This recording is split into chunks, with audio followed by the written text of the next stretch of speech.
Tamil moral story present. ஒரு கிராமத்தில் ஒரு குருவியும் ஒரு காக்காவும் வாழ்ந்து வந்தார்கள். குருவி ரொம்ப புத்திசாலி. காகம் ரொம்ப சோர்வடைந்தவர். ஒரு நாள் அவள் வயலில் உழுது ஓட்டிக் கொண்டிருந்தாள். காகமும் வயலுக்கு வந்தது. காகம் குருவி கிட்ட சொல்றான், குருவி தங்கச்சி, நம்ம 2 பேரும் சேர்ந்து விவசாயம் செய்யலாமா? நான் உன்னோட எல்லா வேலையும் செய்வேன். குருவி மிகவும் அப்பாவியாக இருந்தது. குருவி காகம் கிட்ட வேலை செய்றதுக்கு ஆம் என்னும் சொல்லுது. அடுத்த நாள் குருவி காகம் கிட்ட வயலுக்கு விதை விதிக்கலாமா? ஆனால் சோம்பேறி காகம் வயலுக்கு வரவில்லை. குருவி பகல் முழுவதும் வயலில் வேலை செய்து மாலையில் வீடு திரும்பியது. சில நாட்களுக்குப் பிறகு குருவி மீண்டும் காகத்திடம் சென்றது.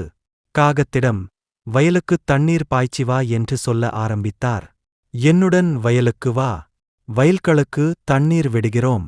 காகம் இன்று மீண்டும் ஒரு சாக்கு சொல்லிவிட்டு, நான் மிகவும் சோர்வாக இருக்கிறேன், சிறிது நேரம் கழித்து வருகிறேன். குருவி மீண்டும் வயலில் வேலை செய்தது. காகம் மீண்டும் வயலுக்கு வரவில்லை. இப்போது வயலில் பயிர் தயாராக இருந்தது. காகத்திடம் வயலுக்குத் தண்ணீர் விடச் சொன்னது குருவி. ஆனால் காகம் வயல் வேலைக்கு வரவே இல்லை. குருவி மட்டும்தான் எல்லா வேலை செய்யுது. குருவி தற்போது பயிர் முழுவதையும் வெட்டி சேகரித்துள்ளது. மறுநாள் காலை குருவி காகத்திடம் வந்து வயலில் உள்ள பயிர்கள் விளைந்து தயாராக இருப்பதாக காகத்திடம் கூறியது. அண்ணா, நீ உன்னுடைய பங்கு எடுத்துக்கோ. காகம் வேகமாகத் தயாராகி வயலை அடைந்தது.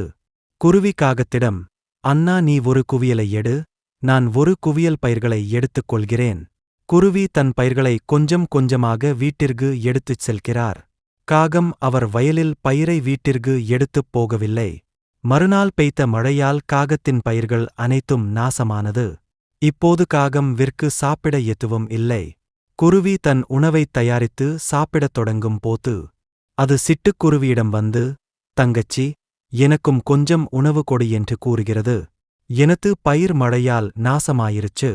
குருவி, அண்ணா, நீ என்னைப்போல் நீயும் பயிரை பறித்து உன் வீட்டிற்கு கொண்டு சென்றிருந்தால், இன்று உன் வீட்டில் சமைத்து சாப்பிட்டுக் கொண்டிருந்தால், அதனால் உன் வேலையை நீயே செய் என்றது. தான் செய்ததை நினைத்து வருந்தினான். குருவியிடம் மன்னிப்பு கேட்டுவிட்டு மறுநாளில் இருந்து அவனுடன் வயலில் வேலை செய்ய ஆரம்பித்தான். Thanks for watching.